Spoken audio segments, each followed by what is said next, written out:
In March 1997, the serenity of England's Peak District was shattered by a night unlike any other. Multiple eyewitnesses saw what appeared to be an aircraft crash in a remote stretch of moorland.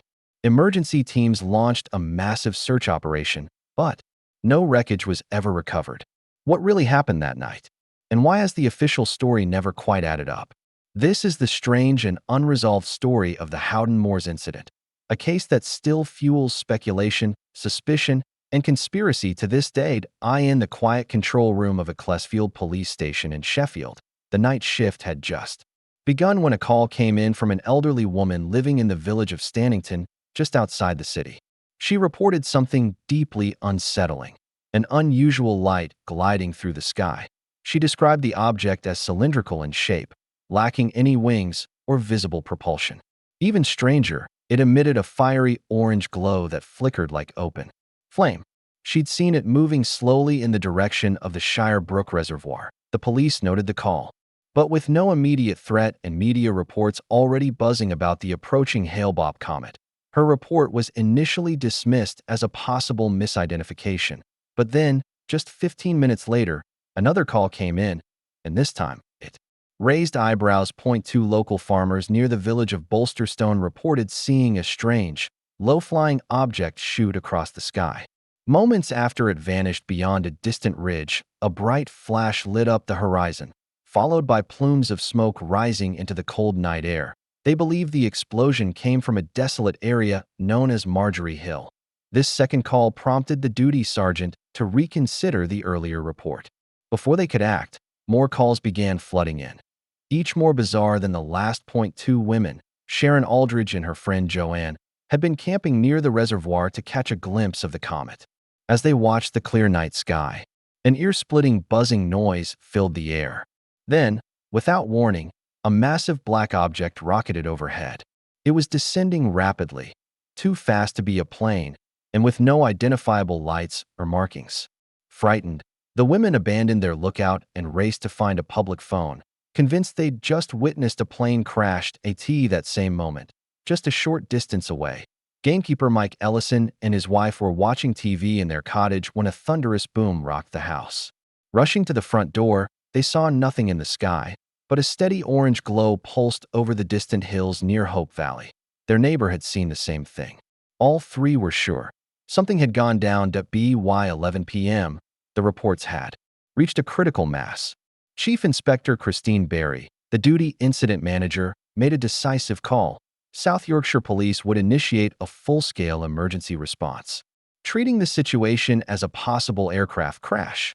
What followed was one of the most extensive search operations in the region's history. More than 200 personnel were mobilized, including mountain rescue teams, fire crews, paramedics, and volunteers. Search groups fanned out across the rugged terrain, scouring the moorland inch by inch. Emergency units waited on standby, ready to recover wreckage or bodies. Meanwhile, authorities contacted local airfields, including Manchester Airport, seeking information on any missing aircraft. But no commercial or private flights had gone off radar. No distress calls had been logged. According to the aviation authorities, no aircraft was unaccounted for that night. Still, the search continued well into the next day.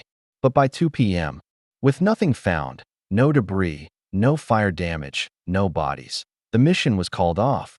But the mystery was just beginning to in the days that followed. Speculation erupted. The Royal Air Force claimed minimal involvement in the operation. They acknowledged dispatching a single search and rescue helicopter from RAF Leconfield, but insisted no other aircraft were deployed, and that their radar station at RAF Linen-on-Ouse hadn't been operational during the night. But eyewitnesses told a very different story. Dozens of local residents reported seeing military activity before, during, and after the incident. Several saw low-flying RAF Tornado jets in the area shortly before the crash was reported. A driver on the A61 bypass and a youth football team in Dronfield all described seeing 3 fast-moving jets streaking overhead. Even a retired RAF officer, John Brassington, who lived nearby, reported hearing and recognizing the unmistakable sound of tornado jets flying over his home that night. He was certain of what he heard, and his experience gave weight to the many civilian reports. One gamekeeper, John Littlewood, recalled seeing a massive transport aircraft, possibly an RAF Hercules, flying low and slow over Mid-Hope Moor. The plane had red lights on its wingtips and appeared to be descending from the direction of Stocksbridge.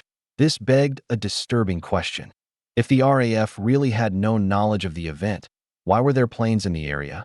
And why was a military no-fly zone suddenly enforced over the crash site in the hours that followed? Speculation turned to suspicion.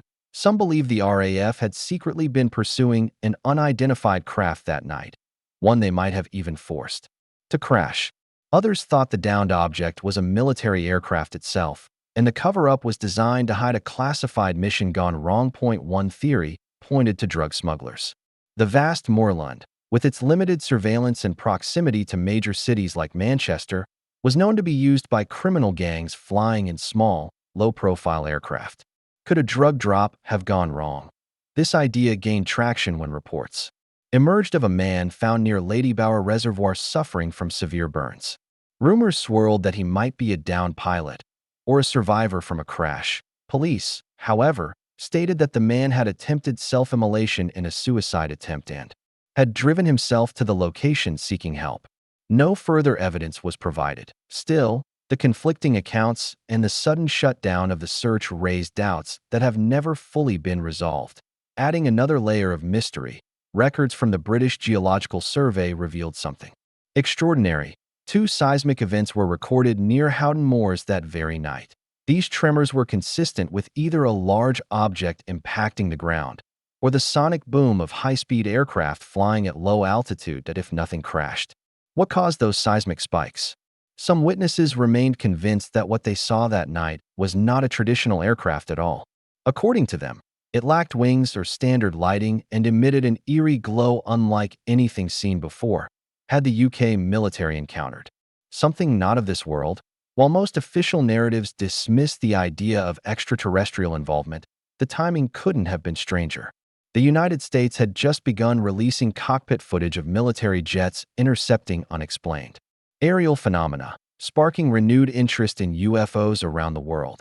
Yet the UK Ministry of Defense remained tight-lipped, offering little beyond vague denials and references to radar outages and routine training flights that, of course, not every explanation requires conspiracy. Skeptics argue that many sightings could be chalked up to confusion caused by the visibility of the Hale-Bopp comet, then near its peak brightness. Combined with the darkness, the clarity of the night, and the anticipation surrounding the comet, it's possible people simply misidentified what they were seeing.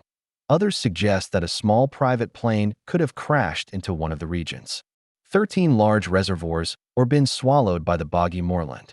In such terrain, it's not impossible for wreckage, or even bodies, to remain hidden for years. And then there's the possibility that there was no crash at all, just a series of unusual but unrelated events that gave the impression of a disaster that never actually happened. But if that were the case, why did so many unrelated witnesses describe similar sights and sounds? Why the sudden military lockdown?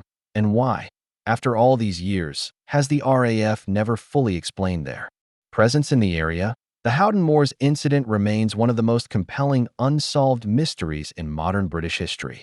The sheer scale of the response, the number of credible witnesses, and the curious absence of any physical evidence combined to create a story that resists easy answers. Whether it was a botched military operation, a failed drug smuggling run, or a close encounter of the unexplained, one thing is clear. Something extraordinary happened on the night of March 24, 1997. And somewhere out there, the truth is still waiting to be uncovered, buried beneath the silence of the moors.